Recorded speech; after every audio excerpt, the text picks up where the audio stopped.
the one source, Sports Card Nation. The hobby is the people. Sports Card Nation. What is up, everybody? Welcome to episode 388. Man, 12 away from the big 400. We'll have to figure out something to do for that.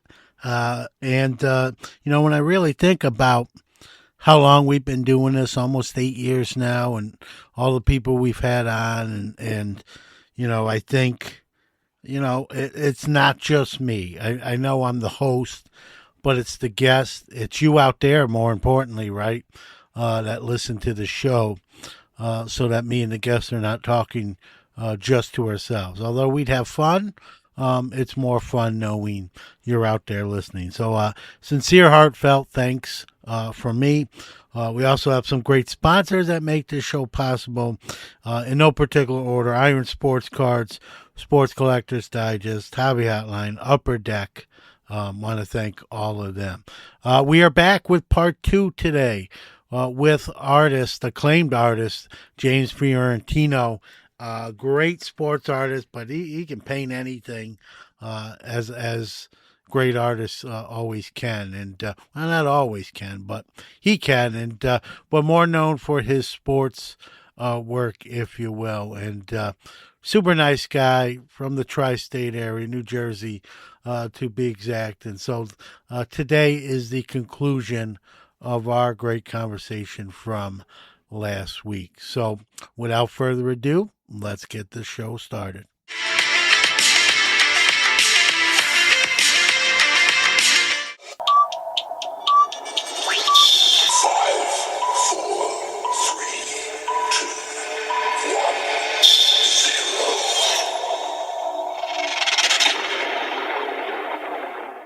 You mentioned like there's some accomplished and acclaimed artists along with yourself, especially in the sports niche.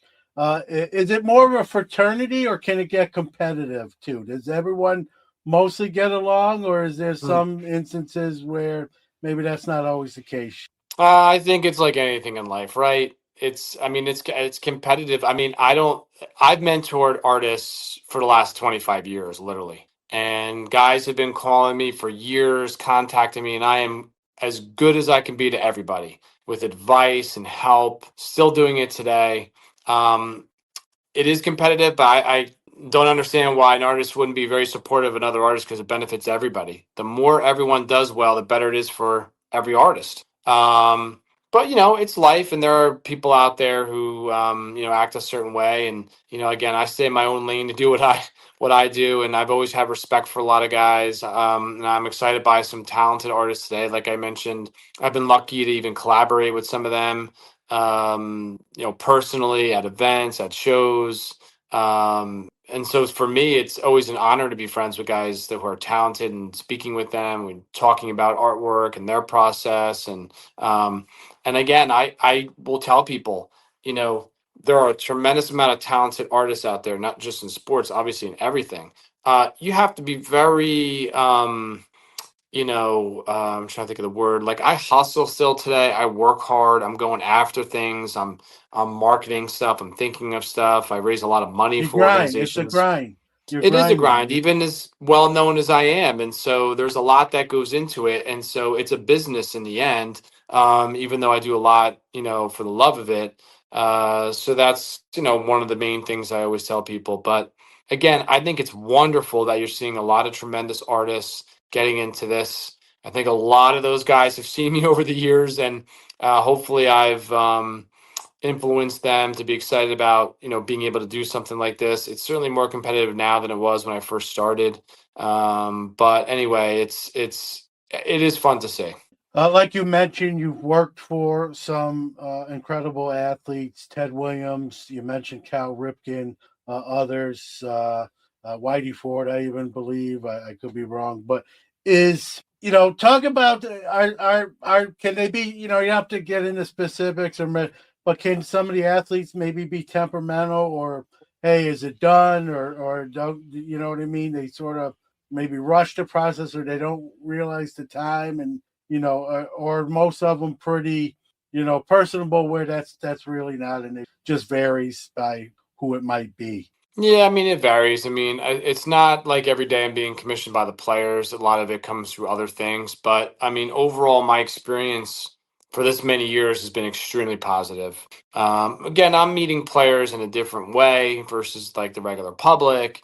And I've done a lot of good for a lot of players, again, for them and their charities and things like that. But no, I think overall it's been an incredible experience. I look back, obviously, and feel really blessed that I was around guys like you mentioned, like Ted Williams and Mantle. And I mean, it's been a lot of amazing athletes in all different sports. And so that's where, it's really unique where there's a lot of artists who come into the field now who are just starting and, where like I have a lot of things I've done, which also ties myself into the history of what those players have done for them.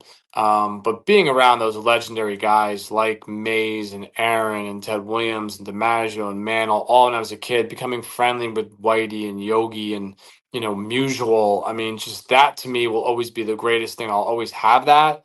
I've got amazing stories with those players, talking to them about baseball, obviously being a kid and playing at that time. I mean, it's just, that's the amazing part, I think, for me. Yeah, and incredible. Like to just to rub elbows with that kind of athletic talent and Hall of Famers, obviously in their own right. Have you ever? I always say, have you ever, because of these experiences that are unique?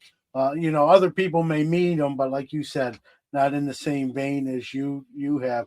Have you ever thought about writing a book about your sort of your career as an artist, even as a young adult, and then interweaving some of these stories with these incredible players? Yeah, I think, well, I came out with a baseball book about a little over a year ago now, which was just on baseball. Beautiful coffee table book with a lot of my baseball art only, and it has a lot of stories in that. And I did the baseball one because it was the easiest and that I've done the most, and I had the most stories from it. So I'm super excited about that, and people can still get that book.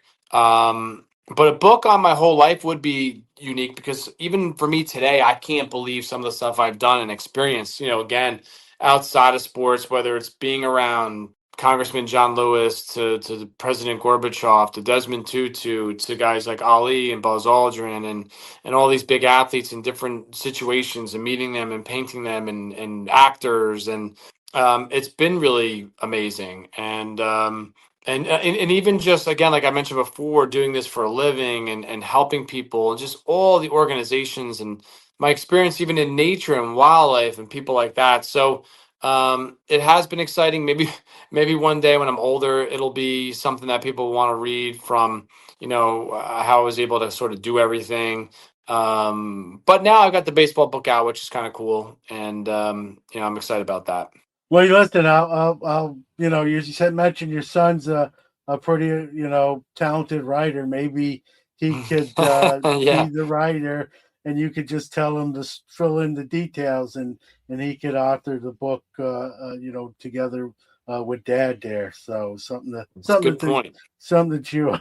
Yep. So you mentioned working for Tops and Upper Deck, and again, even that, it's just tremendous to get to do that as a kid that collected cards and someone that still does. How much did they give you a lot of leeway, like poetic license to, like, hey, this is what we need, but you do, or were they more hands on than maybe you would have preferred? How was that Yeah, process? there's a little bit of both. I think the 99 tops cards, I was in college. I was a junior in college, I believe, sophomore, junior. I worked on them with Bill Purdom, who was a talented, amazing artist. And I did 10 out of the 20 cards of that 99 Tops Gallery Heritage insert set. Obviously, the coolest thing was that they were modeled after the 53 cards. So they were current players in the 53 setting. I mean, I still love like the Griffey and the Gwynn and the Jeter. I did a Hank Aaron, which was the only older player in that set. But that was an amazing set to do. And that was they give you images to work from, so you're basically working from whatever they tell you, and then you work on some of the old 53 backgrounds. I think that was probably one of the most exciting things in my life, to like open up cards for the first time and pulling my artwork out of a pack, going back to, again, being a collector. There was nothing. I mean, I was obsessed as a kid with baseball cards. I mean, that's all I got for holidays and birthdays, and it was every single card and putting together and going through. That's how we knew every player and remembered everyone. So to obviously have those cards at that time was amazing. And then Upper Deck, again, now being 25 years, that was also tremendous, because the first, I mean, I had done baseball, football, basketball, and hockey, and golf. And the golf cards were Tiger Woods' rookie year. So I painted Tiger Woods' rookie. The baseball cards, when they first came out, which all those, other than the golf ones, they were all done in black and white, but they had my name on them. So I could not believe Upper Deck did that, which was awesome. Like, for them to say, we were just talking about how big artists feel, Upper Deck was ahead of their time in the sense of putting my name, the Fiorentino collection, on those first baseball cards. So they were like saying, hey, we believe in this artist. This artist is a big deal, makes the cards better. And the basketball ones now are just tremendous, because, like the Jordan card I did, and there were game used versions of the cards with my artwork on them, which I think people are all starting to figure that out now. It's like there's Jordan game used cards. There's my Jordan autograph version went for over 50,000 in Heritage a few months ago. The Tiger Woods cards that are signed go for 10, 20 grand, I think. So that was really exciting. That was 70 something paintings, and I was still living at home with my parents. So I remember painting them all in the basement. I think 2001. So 2003, I did more for Upper Deck. My cards were on the boxes, on the packs. Also very exciting. That was a first. Did some cards for Kellogg's products, which were fun. The latest cards I had done was Topps Transcendent, and that was the first time I'd ever painted directly on the card. So the previous paintings were all like 11 by 14s, and they would shrink them down. But this was the first time I was painting directly on a card surface. That was an amazing set. There was only 50 of my cards, all baseball Hall of Famers, that were found in those the 50 Transcendent sets. Some of those would surface on eBay from time to time. I got a few back, which was cool. So again, that was also exciting. So a lot of different like versions and ways that I've painted cards over the years. Certainly would love to do it again if it was like the right project. And again, for me, it's like it's hard to go backwards, because being young, I was doing amazing cards. So for me, it would be like I'd have to have like my own set or my name on the cards, or something really unique and special, and hope that one of the card companies would be excited to work with me on something like that. I've been lucky enough to have a lot of people collect my artwork, and I feel like people will go really crazy for those cards of mine, and hopefully that'll be a future project to look forward to. Yeah, and I remember the Upper Deck, and I remember the Tops too. But like you said, kudos to them for even putting your name on it, right, and recognizing the talent specifically, and sort of giving credit where credit was due. And those was obviously, like you mentioned, stand the test of time. Time for a quick break, but we'll be right back. Hobby Hotline is the hobby's only live interactive call-in show. Join some of your favorite hobby personalities every Saturday, 11 a.m. Eastern, 8 a.m. Pacific, to discuss the hottest hobby topics. If you miss us live, catch us after the fact on all major podcast platforms. Follow us on socials at Hobby Hotline. Thanks for sticking with us. Let's return to the show.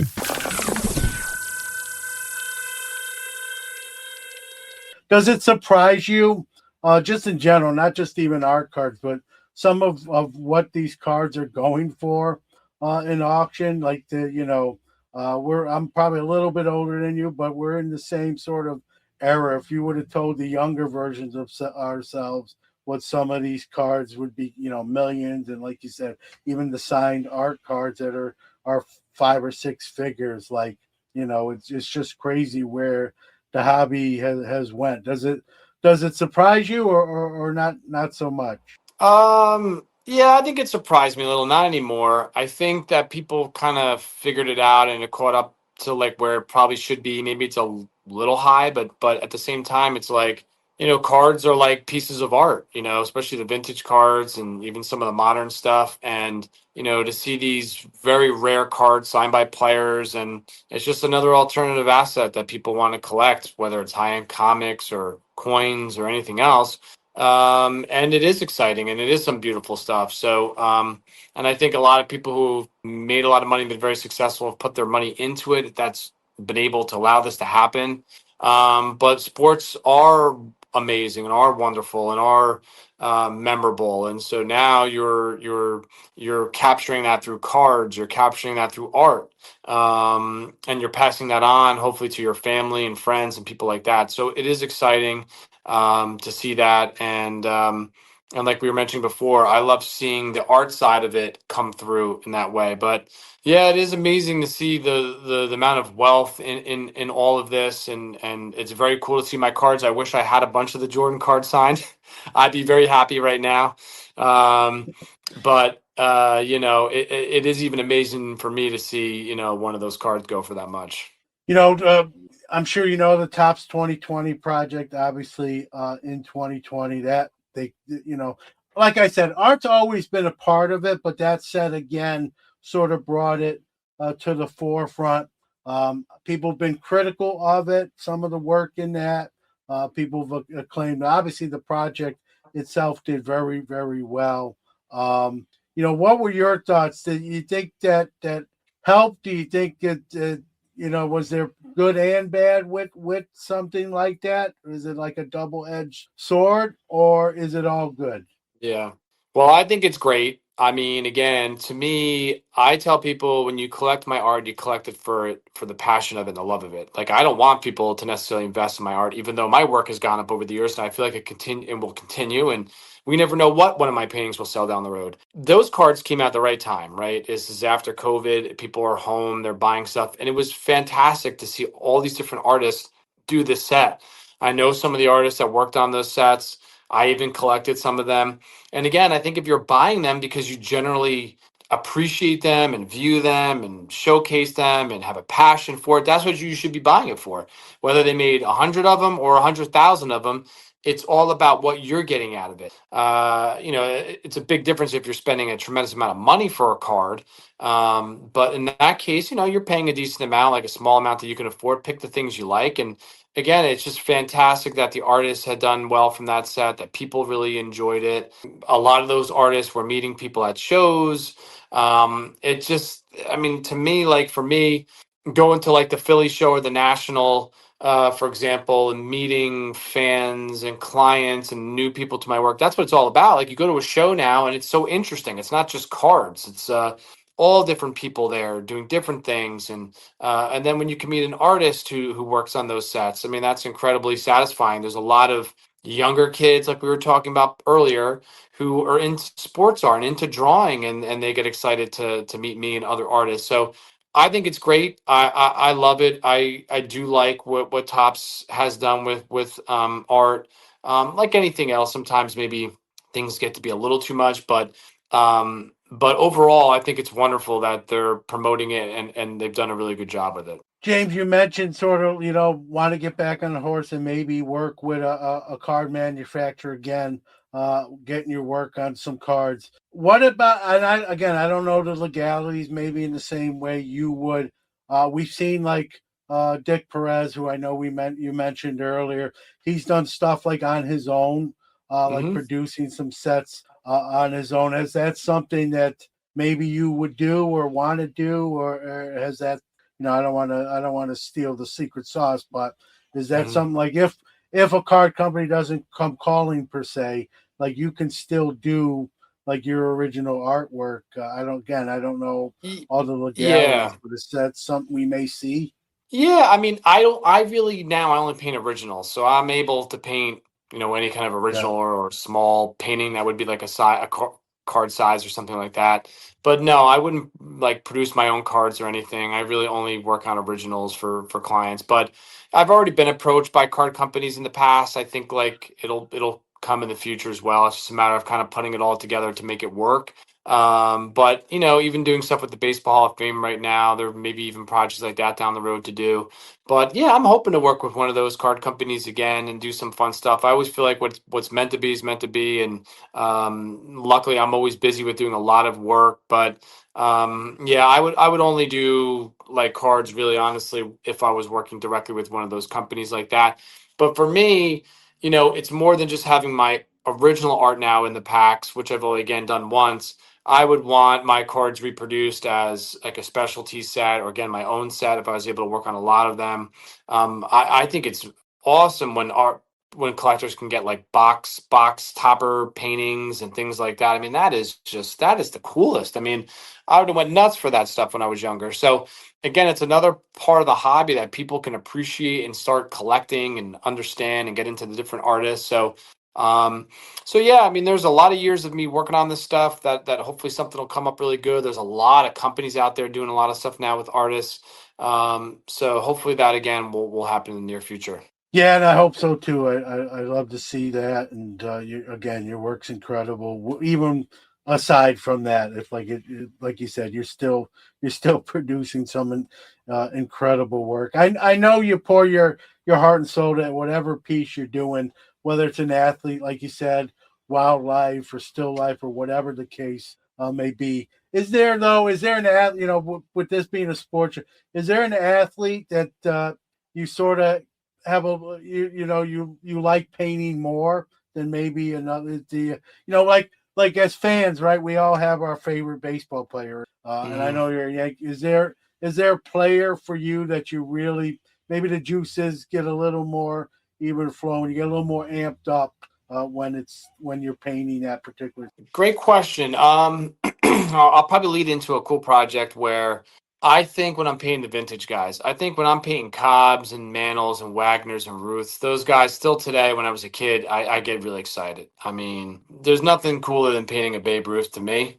And so now, like, I'm working on some originals with the National Baseball Hall of Fame to sell directly in their store. And it's sort of like a fundraiser, but yeah, obviously the Hall of Fame makes some money, which is always exciting for me to be able to do that. And be able to paint those vintage guys to me is probably still the most exciting thing. Yeah, I love it, and there was something that baseball is obviously a great sport with a long history. It's the one sport I always tell people, right?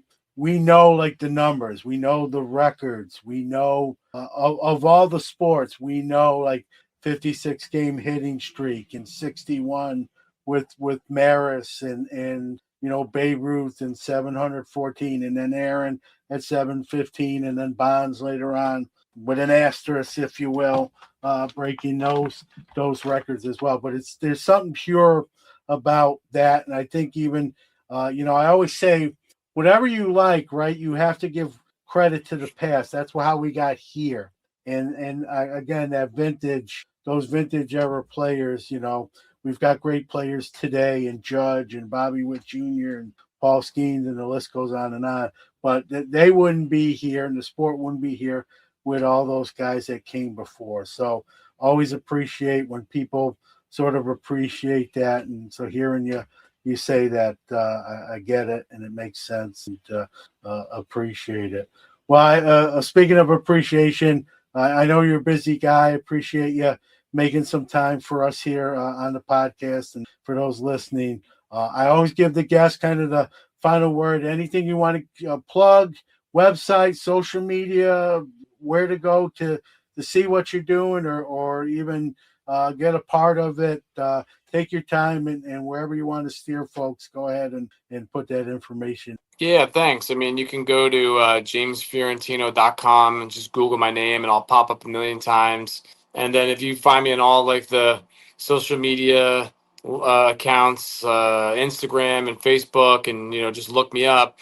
I'm constantly posting new events, new projects, new things to come meet me at and see me at. From New Jersey to all parts of the country, depending on what I'm doing. I love meeting collectors, fans of my work, artists, everything. So, just contact me that way. I try to get back to everyone as well. That's always just wonderful for me to be able to do that.